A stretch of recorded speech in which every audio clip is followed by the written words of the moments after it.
All right. Hello, everyone, and welcome to another episode of Late Night Football. As we promised, we've got one more European final to look forward to. And I mean, the last one, the English team botched it and bottled it. And yes, I'm still upset.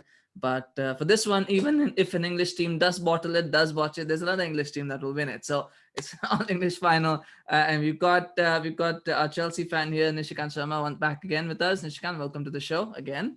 Thanks, man. Thanks for having me again. Yeah, and we've also got Adarsh back on the show for this big preview. So welcome back, Adarsh.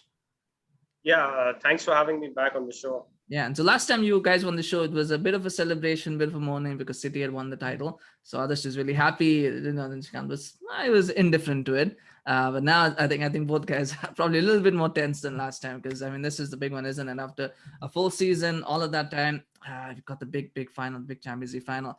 I mean the stakes couldn't be any higher. Nishikant, I mean Thomas Tuchel never won a Champions League final, only one European final before this one. Pep Guardiola never lost a European final. He's been in two, he's won both, but hasn't been in one for a while. So 10 years I believe since the last one. Yes, it's been exactly 10 years since the last one. Yeah, 2011. I mean, yeah, it's interesting. It's interesting dynamics. What would the mindset be for both managers going into this one? I'm sure people at that level, they are confident. I was watching an interview of Tuchel yesterday, and it was one of those interviews where you ask the most searched question on Google. One of those interviews, and one of the question was, will you win the Champions League? And it was like, that's the easy one. Yes, we will win at Porto. So that's the kind of confidence that they have in themselves, and I think you need to have that kind of confidence to be there. It can be misunderstood as arrogance. I don't think Tuchel has a shred of arrogance in him. He's one of the most humble and funny and very polite guy. But yeah, and I think it's going to be same as for Pep Guardiola. I think if anything, pressure would be more on Tuchel because he just lost one last season, so the memory will be very fresh. And Pep has never lost a Champions League final. He has, I think, only lost one final in his entire career, so he knows how to win finals. He has the better team, at least on paper.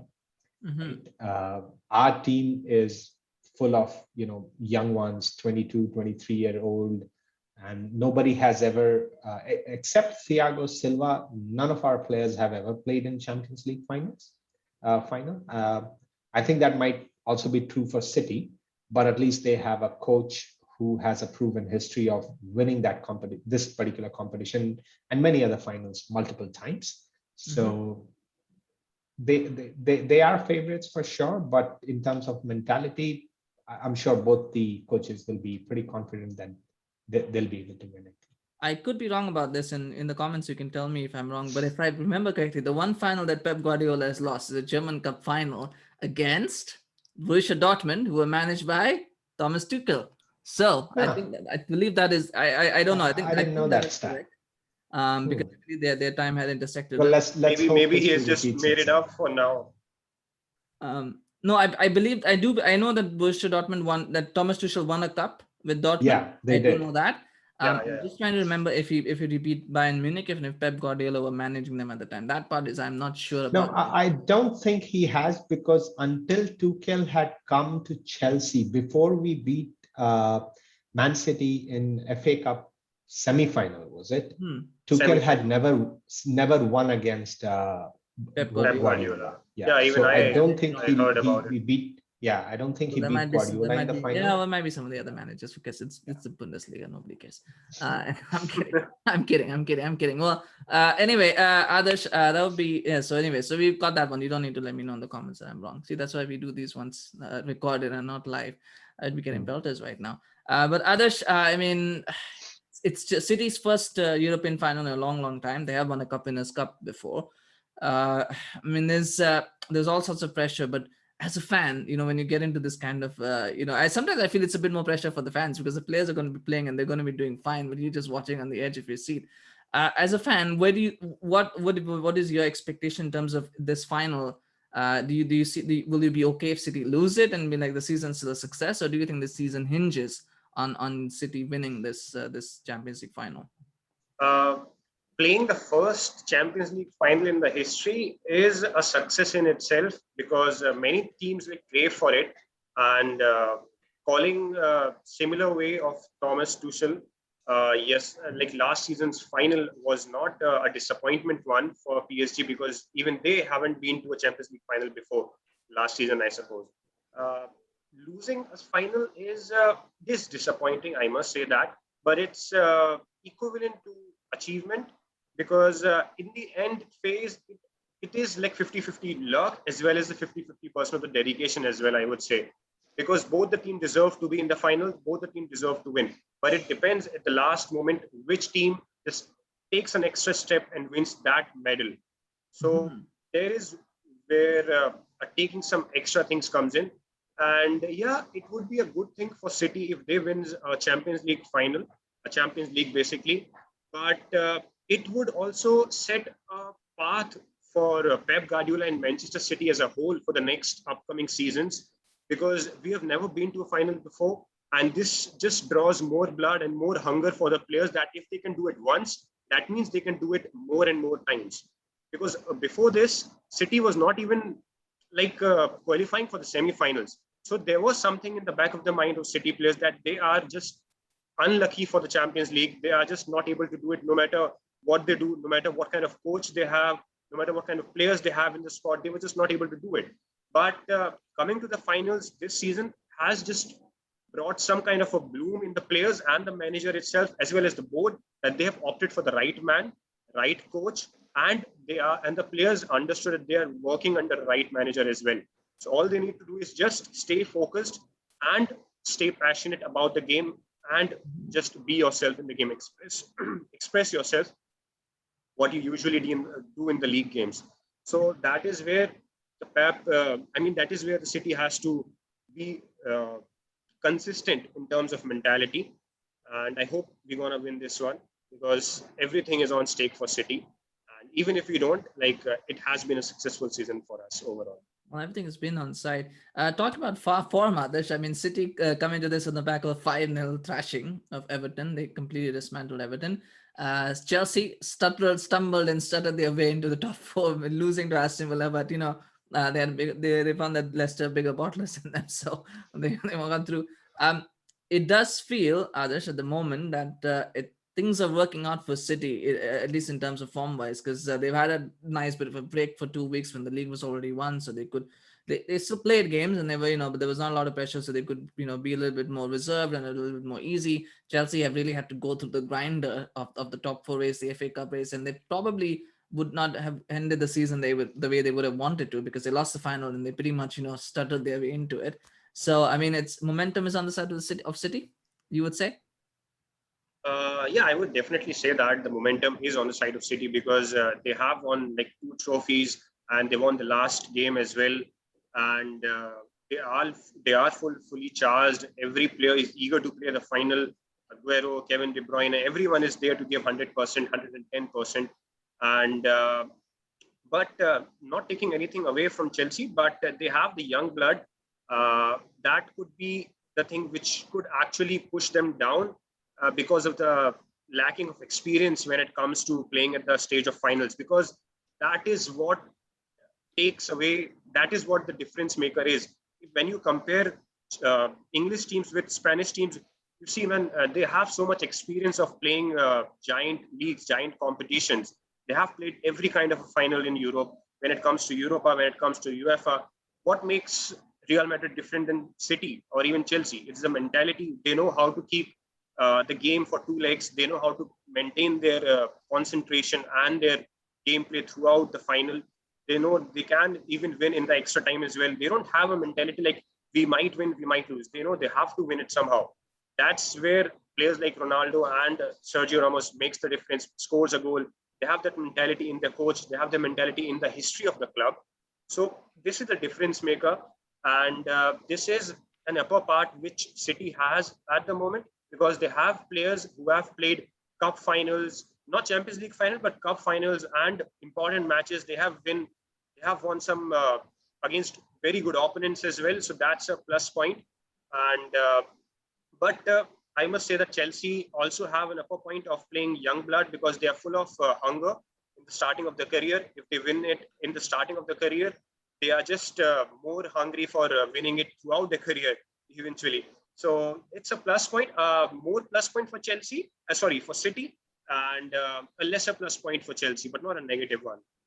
Yeah. Well, I mean, I always feel the experience is overrated anyway. Like, you only get experience when you play in things. If you don't play, you don't get experience. So, sometimes you're good enough, you're good enough. That's just what I feel. I know experience counts for something. I'm sure it does.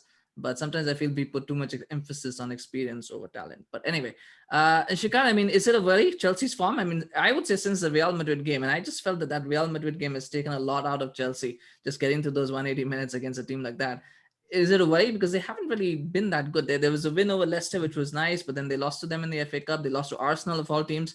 And then, even losing to Aston Villa. Is that a concern, or is that just a sort of a warm-up, trying to save themselves for the final? For this big final? No, I think that's a bit of concern. I think our form has dipped at a very crucial point in the season.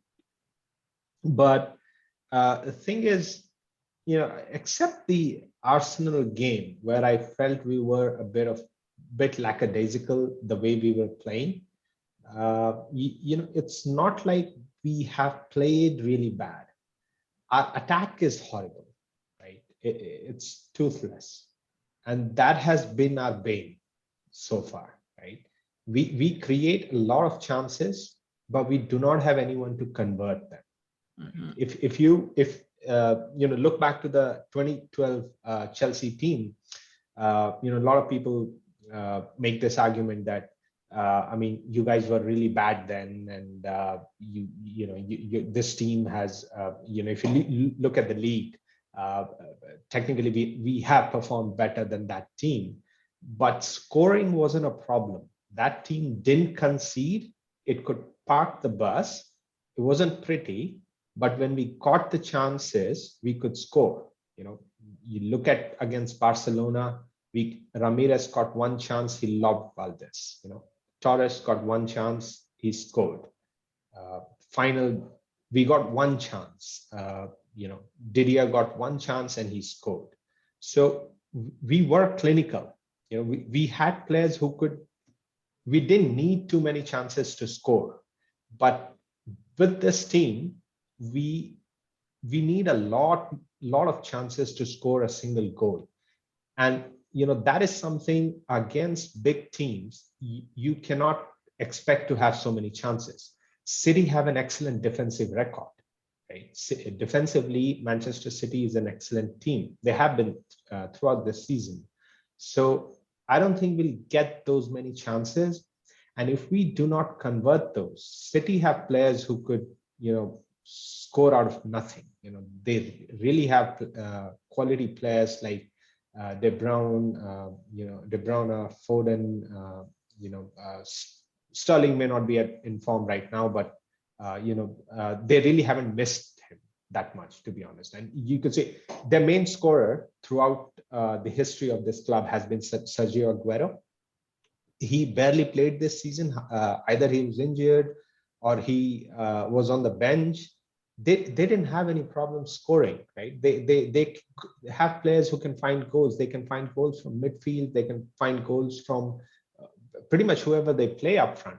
So that's something that Chelsea needs to work on. And I personally think that, from where we have come under Tuchel, we were 10th, and now we reached two finals. Obviously, we lost one of them, and that's always disappointing. But from where we have come to where we are right now, I think that's a huge achievement under Tuchel, because this is a young team. None of them have any experience of playing a game of the magnitude of Champions League final. Right? This team has reached 2 FA Cup finals in 2 years and have lost both, right, for one reason or another. So experience is something like what Adarsh mentioned. I know you said it probably is overrated, but I think the experience does count in games like these, because these are games where tactics and tactics play a very little part. It's about who wants it more, right? Because these are one-off games. Who wants it more? Who has the know-how of how to the game management side of things, right? That's something that matters a lot in these one-off games. And there I feel that City have an advantage over us. And I think everyone knows City's favorite. There's no two way around that. I hope that we can, keep our head high and perform to the fullest, regardless of the result.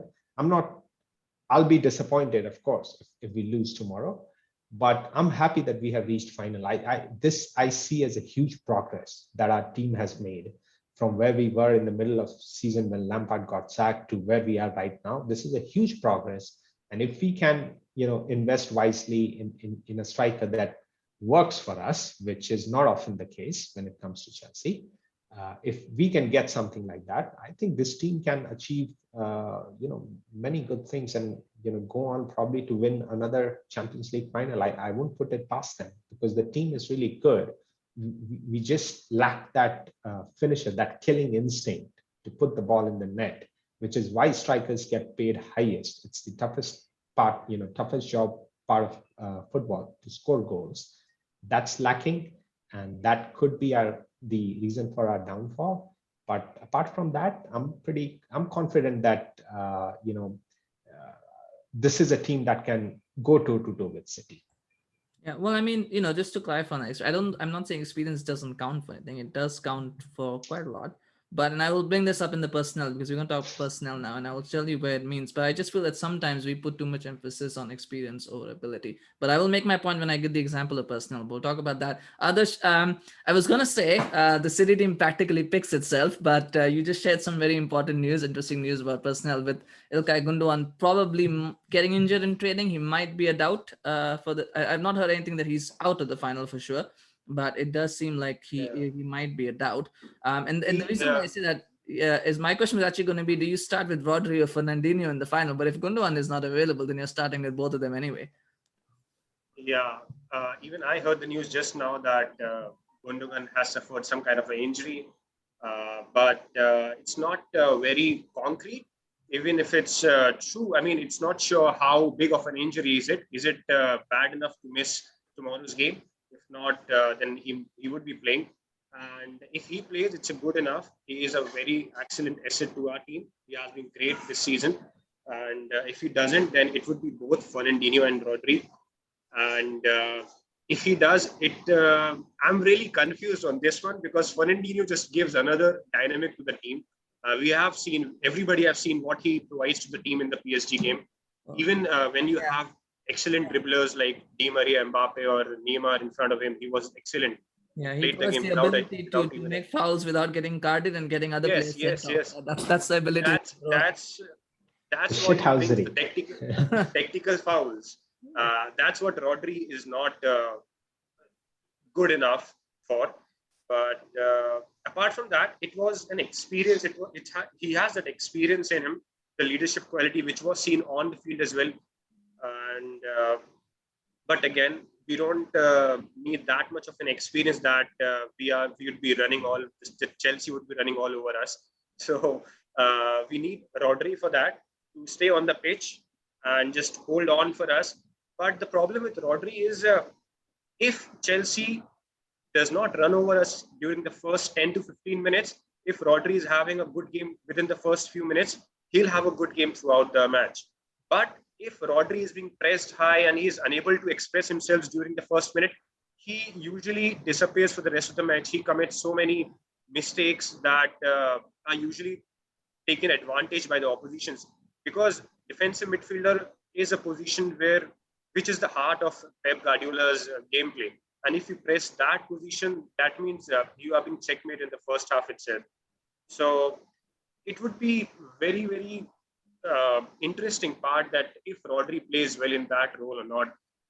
And it's a final, but I would be very much happy if we start both of them, Rodri and Fernandinho, to be honest. But let's see. It depends on Pep. He is the most unpredictable manager out there. Yeah, well, I think Gundogan has done enough to start this game if he's fit. But I think Yeah, if he's not fit, then it's quite obvious he'll be Rodri in Fernandinho. But in this case, experience counts. That's why you probably start Fernandinho ahead of Rodri, because in this case yes, you do, because their players are very similar ability, right? So then you do look at that. And yeah, I do believe that Fernandinho should start just because he's got that. He's also a better passer than Rodri. So let's not talk about that. But I think yeah. He's a better passer. He's a better leader. He's a better controller of the game. yeah, He's so I think almost everything better than Rodri. yeah, so I think he You needs know, to. I think in a Pep Guardiola's team, if you are able to, match their possession. When they have possession, they are very dangerous. But at times, if you do not let them dominate that midfield area in terms of possession, like what Adarsh mentioned about the defensive midfielder or the central midfielders that they have, I think they lose a bit of control, and That's what it happened with feels Chelsea like both the yeah, times. both the games, because Yeah, Tuchel's game is also about keeping the ball. He likes to play with the ball. keep the ball. He's not someone who would park the bus. I haven't seen it. I don't blame anyone for parking the bus. That's a tactic that works. We have won Champions League using that. So but if you can keep Manchester City from having majority of the possession, and if you play around them, they sometimes do not know what to do, because most teams that they come across, you look at PSG, they had a lot of possession. You look at Bayern, they kept control of the midfield. You circumvent that, you play around that, you keep the ball, and we have players who can do that. We can keep the ball. I mean, you were talking about quality versus experience.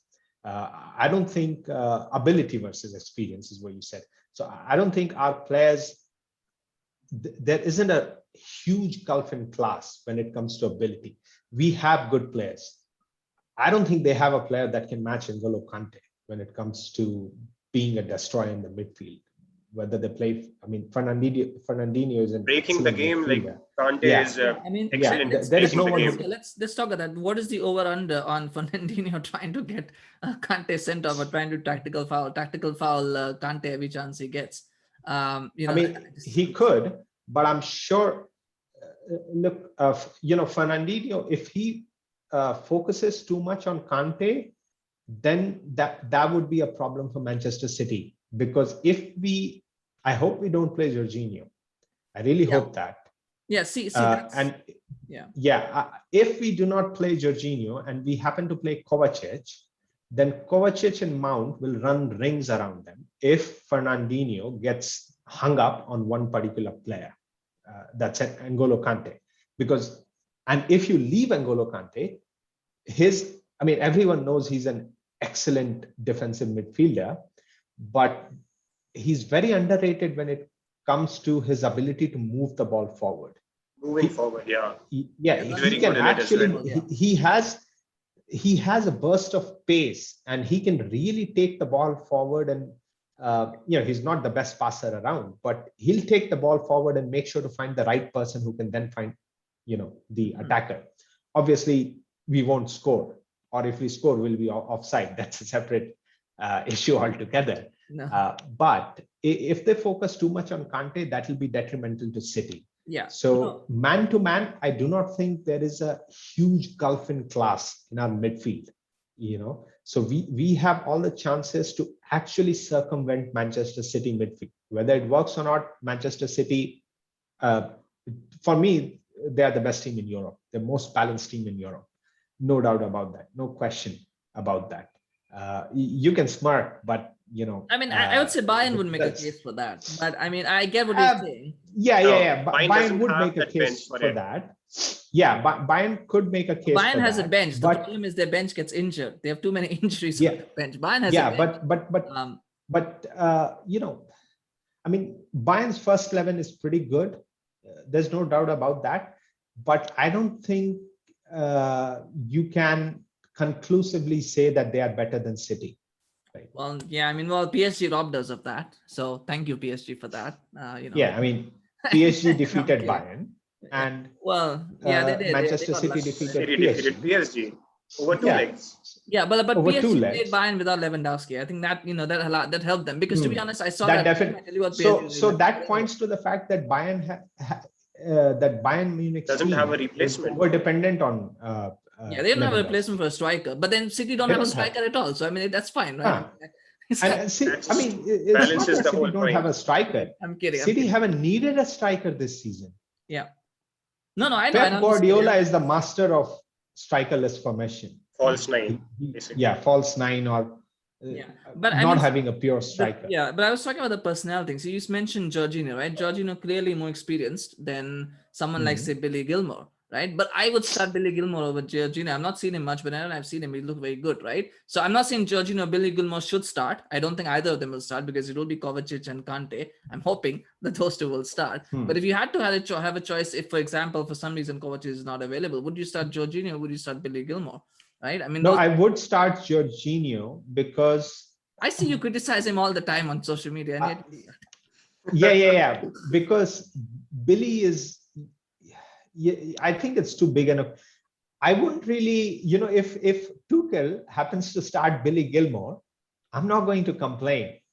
I will complain if he starts Jorginho over Kovacic and Kovacic is not injured. I will. Yeah. But if Kovacic is injured and if Billy Gilmore is chosen to start, I'm not going to complain. If I were the coach, clearly extremely underqualified. But if I were the coach, I would still go with Jorginho because with Jorginho, the thing is, from seeing his game, when he has a good game, he really has a good game. Like he's incredible when he has a good game. He controls it's like he's a puppet master, controlling with strings. He's that good when he has a good game. I mean, that's when what he you has need a bad game, in front of a team like Pep Guardiola's team. Definitely. Control the midfield. Yeah, but when he has a bad game, he's ridiculously bad. This guy lives on extreme. There is no middle ground. Yeah. Either he's like absolute crap, or he's like, oh my God, what the hell has he done? And he has those moments. He could make that no-look passes. He has made those couple of times to Morata earlier, and even this season to Timo Werner. Last season to Tammy Abraham. He has those abilities. He really can. He can be extremely good or he can be extremely bad. There is no average Jorginho, right? That's a problem with him. He's not consistent. When you look at Azpilicueta, the reason why almost every manager that he has played for continues to play him, because you know what you're going to get from him. He's always a 7 or 8 out of 10. He's consistent. He is not someone who'll single-handedly win you the match. But he'll do exactly what you want him to do, what you ask from him. He's that teacher's pet kind of thing, right? Yeah. So that consistency Jorginho doesn't have. But in tomorrow's game, between Billy and I love Billy. I mean, I wouldn't bat an eyelid if Jorginho was sold tomorrow and Tuchel decided to keep Billy as the main guy along with Kovacic and Kante. Absolutely agreed there. Sell Jorginho. I mean, I'll be more than happy. Yeah, I guess we have different management thoughts, right? All of us have our own opinions, and I guess I'm someone who looks at players the ability more than I value experience, and some people value experience more. And I think that's fine. That's what football is. I mean, if it weren't Champions League final, if it were a normal Premier League game, an important Premier League game, but if it weren't a Champions League final, I would have said, yeah, play Billy Gilmore. I don't want to see Jorginho anywhere near the team. But for tomorrow, because I know he has that performance in him. It reminds me of John Obi Mikel, right? That guy was kind of same as Jorginho. He either was very good or he was extremely bad. But that 2012 final, Gary Neville said that, Gary Neville or Jamie, I can't remember. One of those said that John Obi Mikel made a performance that even he didn't know he was capable of. That's how good he was in the final. And I think that's where experience comes into play. And that's the only reason why I'm saying I would choose Jorginho over Billy Gilmore tomorrow. I love Billy. We have already seen his debut was against Liverpool, and he was man of the match in that game. So he's not someone who's going to shy away from making a tackle or making a pass. But yeah, for tomorrow, I hope it's Kante and Kovacic. I think that will be the main one. I think this might be a moot point, but anyway, we shall see what happens. In case you're wondering why we're not talking about City so much, I think the City just have so much stability. It's like they already know who's going to play. We know who's going to play. Yeah. I think the only, well, I mean, that's not really a debate, is it? I mean, it's going to be well, I mean, that's the question though, Adarsh. Is it going to be Walker and Cancelo? Is it going to be Walker and Zinchenko, or is it going to be Cancelo and Zinchenko? Like, I guess the fullbacks, right? But I would assume on form it would be Walker and Zinchenko, right? That should be the fullbacks. It would be Walker and Zinchenko. You are absolutely right. Mm-hmm. Because Zinchenko has been into his natural position now as a left back, right? He has been playing there for a couple of seasons now, and Cancelo would be the backup. But the problem with Cancelo on the left wing is he tends to become more of a creative one when he plays on the left side of the pitch. But when he plays on the right side of the pitch, he knows it's his natural position, right?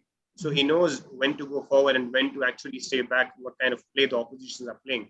But on the left side, it is his unnatural position, and he tends to struggle when it comes to a pacey forward. And we have seen it against PSG as well, when he was soon on a yellow card in the first half itself against Di Maria. And then it was Mbappe who was trying to have one-on-one with Cancelo. That was the moment Pep Guardiola changed him with Zinchenko. And oh my God, Zinchenko performed that well. I was actually surprised, because I've been that guy who was bringing on sticks to Zinchenko for bringing on sticks to Pep Guardiola for playing Zinchenko, but he has never made a mistake. At least this season, we were never using his word for the defender, like because of him we lost a match. It was never him. And when you do not highlight a name of a defender, that means he had a good match, to be honest. It's the forwards who we highlight the name because of the good skills and scores a goal or misses the opportunity, but it's never the defender. If you don't say a name throughout the match, that means he has been good enough.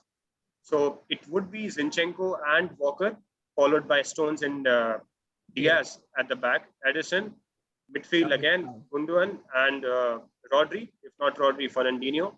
And forward would be like Bernardo Silva, Mahrez, Kevin De Bruyne, and Foden, of course. No Sterling and Jesus for here, or even Aguero. Well, sadly. hopefully not. Well, maybe he might swing a surprise and start Sterling instead of Foden. We can all hope that he does that, but he won't do that. I don't think he will do that. Yes, I mean, that back five is going to be interesting because we know how well players do in finals. I mean, this is what Pep Guardiola has learned, that Sterling and Jesus is not a big game player. He has learned it after some time now, that they are the ones who actually misses the chances. Who creates the chance? I agree, they create the chance as well for others, but they are the one who misses out the chances on a big stage. Mm-hmm. Sterling misses out the chance in Champions League.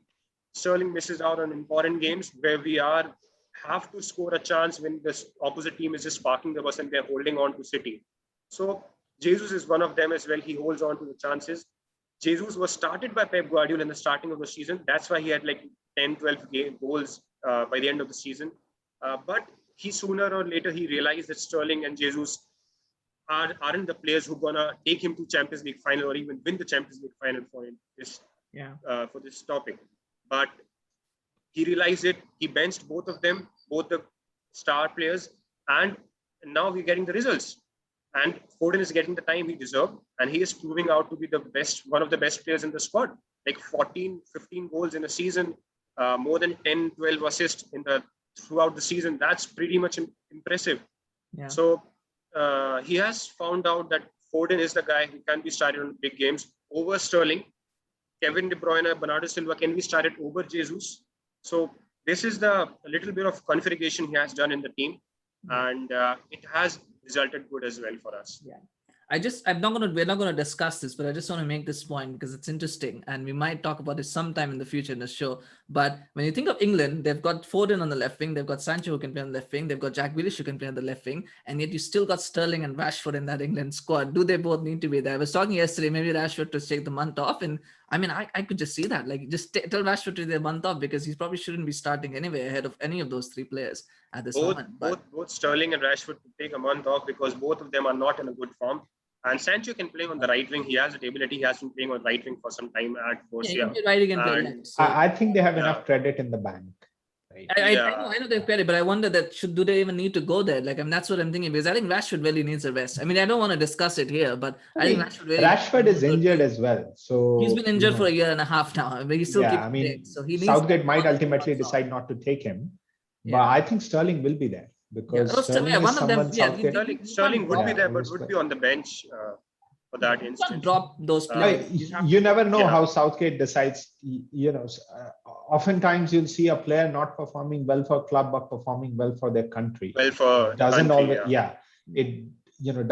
translate 1:1. Anyway, so, I mean, I don't want to talk about England right now, but that's just something that came to my mind. When you think about England, have all these great wingers, do they really need two out of form injured players to be joining them in the squad? But anyway, Nishikant, I think others kind of touched on his starting 11 for City. What's going to be your ideal starting 11 for Chelsea? Ooh. I mean, the back five picks itself. Mendy in the goal, back six rather. Mendy in the goal. Reece James, Azpilicueta, Thiago Silva, Rudiger, Ben Chilwell. Right? Would you start? I do not want to see Alonso. Yeah. Would you want to see Azpilicueta as a wing back? Because I know Tuchel tactically that has worked well. I really can't understand why people have been criticizing that. I'm not criticizing it. I'm just asking you. No, I wasn't talking about you. But I see that people in general in social media, that why are we playing Reece James as right centre back and Azpilicueta as wing back? That was done on a couple of occasions. Like we did it against Leicester because Jamie Vardy is a pacey player. Azpilicueta doesn't have the pace to catch him when that situation arrives. So we put Reece James there because Reece James is physically very strong. Right? He's very strong and he's very quick. Azpilicueta, he can go in the box and he takes a bit more risk. I mean, he can go and he can try and shoot and he'll try and pass. He obviously isn't as accurate as Reece James when it comes to crossing. But in my lineup, Reece James is the right wing back, right? Azpi is the right centre back. Unless we need to change that in the game, that's on Tuchel. I'm not going to question him. That guy is a genius. James, Azpi, Thiago, Rudiger, Ben Chilwell, Kante, Kovacic, Mason Mount. What's his name? Havertz, Werner. Werner, Pulisic, Havertz. Okay. No Ziyech? No Ziyech. Not to start with, because I think Pulisic is our best player. When it comes to taking the ball for dribbling, he can convert chances, and his first touch exquisite. He can pick a ball from air like anything, right? So I would like to see him. Werner might be a controversial choice, but I think he has it in him because City will play a high line, right? City has it in them. They're not going to sit deep. If you look at Leicester, how they defeated us, Arsenal, how they defeated us, even Leicester and Aston Villa, they parked the bus and we couldn't unlock that. But City are not going to do that, right? I'll be extremely surprised if they do that, and that probably be a tactical. Guardiola doesn't know how to park a bus. Good tactical decision. But Guardiola doesn't play that way, so I don't expect City to do that. So Werner, even though his idea of playing a back three instead of back four, that's his idea of parking. I mean, he might play back three. Which is that's the last thing I want to see as a City fan, playing back three, because we haven't played that in a while. Yeah, I know, but he played back three in both the games against us, semi-final and as well as that league game. He played back three, so I'm guessing he's gonna play back three again. And now you know why we lost, right? No, but the last two games you lost, it wasn't your first team. It was the B team. So the City B team is still an A team, maybe an A minus team, like an A minus team. A minus team. Yeah. A minus. Come on. True.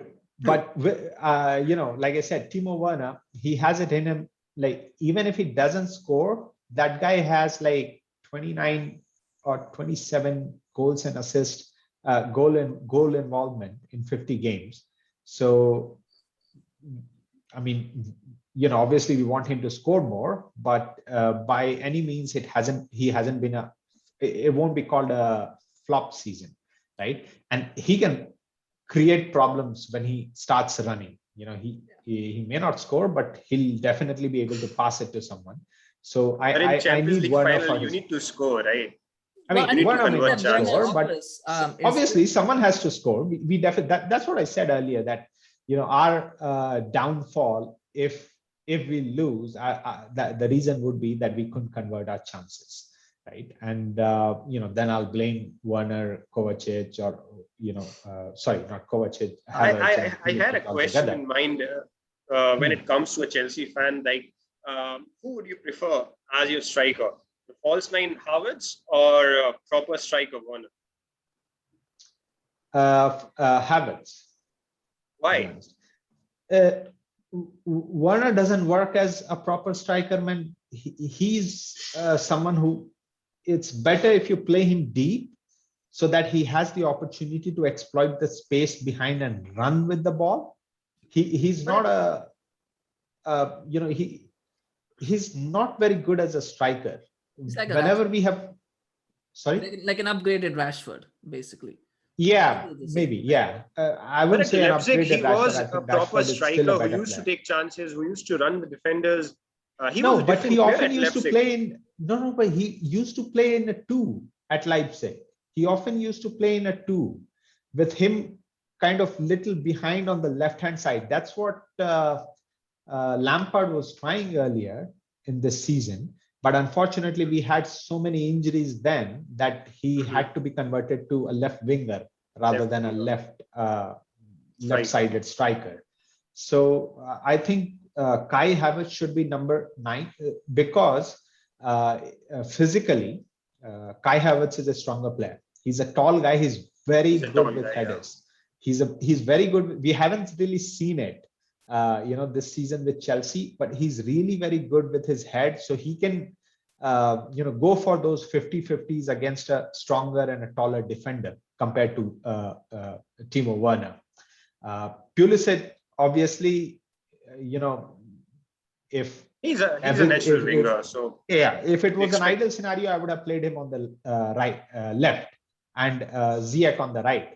But I don't think Ziyech's form is really that good right now. He's very inconsistent. He's the most inconsistent player. Yeah, of guy didn't have any preseason. He did not have any preseason. He hadn't played a game of football since March last year. He comes to preseason, gets injured for like a month or so. So it's been a difficult start for him. But I think, in the later part of games, he could come on and his passes are still great. The balls over the top that he makes are really good. It's a shame that we don't have people to capitalize on that. And often, those balls go, the person who actually reaches that ball is Ben Chilwell rather than our, what you would call a proper, finisher. Striker. So that's a problem with Chelsea. But what if Tuchel starts Alonso in place of Chilwell? It would be a great change for you guys, right? I'll lose my mind. I don't see why you. I mean, with Alonso, there is always for him. For City, that's a good change if you do that. So for City, yeah, I mean it's advantage City. Yeah. Definitely. Not really, because Alonso is a good attacker when it comes to left winger. Yeah, and the defensive work can be done by Rudiger, Kante, or even Jorginho for that moment of time when he goes up front. I won't really put Jorginho in that equation. But City can still Chelsea 11 because that's what the one that the Chelsea 11 that City fans want, right? Yeah, probably Jorginho. Yeah, surely. No. I would play Jorginho as the only midfielder and play Billy Gilmour alongside him. And first of all, I'll remove Kante from the squad. That's the biggest danger I see. Point of concern for me is Kante is injured. He has taken part in training, but Don't give me hopes. Don't give me hopes. I'm at not this sure. No, moment. Kante and Kovacic, right? Even Kai Kovacic, Havertz. Kai Havertz. Kai Havertz. They both were injured. They both have taken part in the training, but so was Christensen. By the way, Christensen was also injured. So they did take part in the training, but I'm not sure how fit they are and how Tuchel will decide going forward. But if Kante is fit enough to play 60 minutes, I want him to start. If he can play 60 minutes, that's all I need. Start him. Don't Get the momentum. if he can play 45 minutes, start him. Sub him at the second half, but start him. Let him get the first 45 minutes. Because Frustration is the thing. Frustrate Pep Guardiola and in the first half, and it might do the trick for the second half itself. Yeah, well, I mean, Yeah. United did it and they won against City, so it can work for anyone, right? If United can do it, anyone can do it. It will be interesting. It will be an interesting game that we're looking forward to. Score predictions. Adarsh, what is your score prediction for this one? 2-1 from my end. I mean, 2-1. City, 2-1 to 1 City. Chelsea. Okay. And expecting Foden and Kevin De Bruyne as the goal scorers, or even Mahrez in place of Kevin De Bruyne. And for Chelsea, it can be anyone, to be honest. Werner, Pulisic, or Havertz. I think it'll be anyone. Ben Chilwell for Chelsea. Yeah. Maybe a surprise package in Alonso. Who knows? Yeah. Well, Nishikant, your score prediction? 1-1 and City win on penalties. Yeah. If it's 1-1 and it goes to penalties, will Mendy become the manager, or will Kepa be like, well, I'm the manager, so I need to come on now and say penalty? You know what? To be honest, if I were to choose between Mendy and Kepa, Mendy starts, right? Regulation time, extra time, it's Mendy. But if it comes to penalties, I feel Kepa is better than Mendy in penalties specifically. That's if you go by the history. He might be saying to Mendy, come on. But my personal, what I want is win or lose, finish it in regulation time, man. I don't want to stay awake till 4 a.m. and watch. Yeah, I mean that's if the penalty goes like after all that, to watch the opposition win is not a good feeling. It definitely is. Yeah. Well, especially if it goes like watching this much, after staying awake at till 4 a.m. and all for what? For seeing the opposition's wins. I mean that really hurts. Yes, it does. Win or lose, finish it in regulation. And I'm gonna say it's gonna be 3-0 to City. I think it's gonna be 3. I don't see Chelsea scoring in this game. And I think what will happen is City will get an early goal and they will force Chelsea to come out. And I just feel that if City get an early goal, I think it will for Chelsea, because I got a question for you, Rohit. Yes. It's more of a quiz. Name a club who got the most penalties in the season in all competition and lost a game because of penalties. Yeah, well, that's because penalty shootout requires the goalkeeper to make saves, and if your goalkeeper cannot save, because in regular penalties, both teams don't get a penalty, right? Only one team gets the penalties. The goalkeeper, United didn't concede a lot. I still don't have a name. I think United, right? Man United. That's quite simple. But Man United, see, the thing is, De Gea never got to save penalties. So what we need to do is we need to let other teams get penalties, so De Gea can get better at them, probably, or maybe. I mean, I said this, like if you allow United to just get all the penalties. What was the most satisfying photo of the match? Is what? Bruno Fernandes standing in front of a trophy and crying. That was the most satisfying photo on the internet. I mean, I think that's a little bit of a sad thing if you take satisfaction. Man, I think you need to, whatever your prediction might have been, but with this kind of jabs coming from others, I think you better pray tonight that Chelsea win. So I don't hate Chelsea, but I hate United. So that's the difference. No, I get that. So I'm just trying, enemy of an enemy is a friend. No, I would hope, but I think it's the mind says City, the heart says Chelsea, but the mind usually. No, I mean, City is definitely favorites. Yeah, I hope Tuchel magic works tomorrow. Future years, I would say it would be English teams who would be going to the finals again and again for the next couple of years, because I don't see Spanish teams dominating again anytime soon, because all of their signings are just going to garbage. All of their tactics are going to garbage. I don't see any A Spanish team club just won a winning. European final, my friend. A Spanish team just won a European final against an Indian. So that's United what they played, right? Whom they played. Yeah. So we're not talking about United here. Yeah, United. I mean, United had a very Chelsea-esque display, to be honest. United. Yeah. All possession and good, end product. That's just been United's way this season. It's against mid-table teams, whether that be. And this was supposed to be United's best season after Alex Ferguson, right? No, after Jose Mourinho. Mourinho won. Mourinho got 81 points in a season. In one season, but I think the season before he won 3 trophies as well, right? Well, 2. 2 if you do not count Community Shield. Yeah, Community Shield. Community Shield. Yeah, and let's not count the Community Shield. Yeah, let's not. But it's 2 trophies. By that logic, we have already completed treble, right? You guys have completed trebles. I give you that, man. I said that before. That it may not be that continental treble, but 3 trophies in a season. Whether if Liverpool can brag a treble after winning a trophy next season, we can actually brag a treble after winning a trophy, right? Well, we need to have Ayush to comment on that. These are all that you can brag whatever you want. I still remember when they actually posted, the official account posted on Twitter that after winning a trophy in the next season, they were posting, "Oh, we finally got a treble." What is it?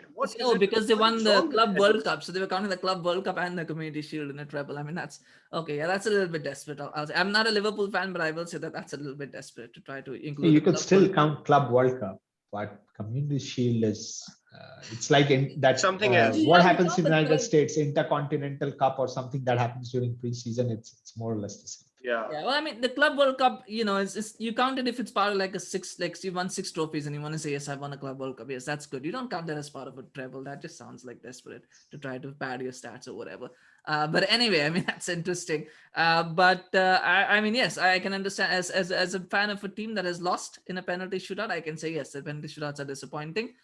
They're even more disappointing when you watch your goalkeeper just dive to one side and hope that he can make a save without actually having any kind of idea. But it was a crap performance from both goalkeepers when it comes to. I mean, yes, it was. The Villarreal one, saved one, but that was De Gea's penalty. That doesn't really count. Yeah, it's interesting because the goalkeeper actually should have saved Shaw's as well. I think Shaw's got lucky that it went that far. Because Shaw's ex-Manchester City player. You can recall him, really. Oh, really? He's really? He was an ex-Manchester City player. Oh, he was ex-Manchester City player. Oh, okay. They've got players everywhere now. Well, that's good. That's good for him. I mean, Moreno was an ex-Liverpool player as well, so there was a lot of anti-Man United flavor. The manager is an ex-manager. You've got all kinds of things there, but I mean, it'll be interesting. But this final will be interesting. We'll be watching it. Well, I won't be watching it. I'm going to get my COVID jab tomorrow, so I don't know what kind of condition I will be in. But I will definitely be following along to see that. And one way or another, we'll be doing season review starting on Monday. So we'll either have Adarsh Nim beaming and smiling when he joins us, or he'll be a little bit disappointed and probably might not want to do video call that day. But we shall see what happens. I think it will be a City win. A 3-0 might be optimistic. It might be 2-0, but I think City just have a little bit more quality, just a little bit more to win that game. But we'll see. Stranger things happen. We don't know what will happen in that game. Thank you so much, Nishikant. Thank you so much, Adarsh, for joining me. I appreciate your time and appreciate, through all this nervousness to still be here and to talk about that. Hope this is a little bit therapeutic ahead of the final. But thank you to everyone who watched this show. I really appreciate it. I think we kind of went a little bit off track towards the end there on a lot of different things, but hope you still enjoyed it. And we'll see you again soon. As I said, we're going to start season reviews from next week, so please stay tuned for that. Do like, share, and comment, and do subscribe to the channel so you can get notifications about that. Thank you so much. Have a good day or night, whatever time you're watching this, and we'll see you again soon. Bye-bye.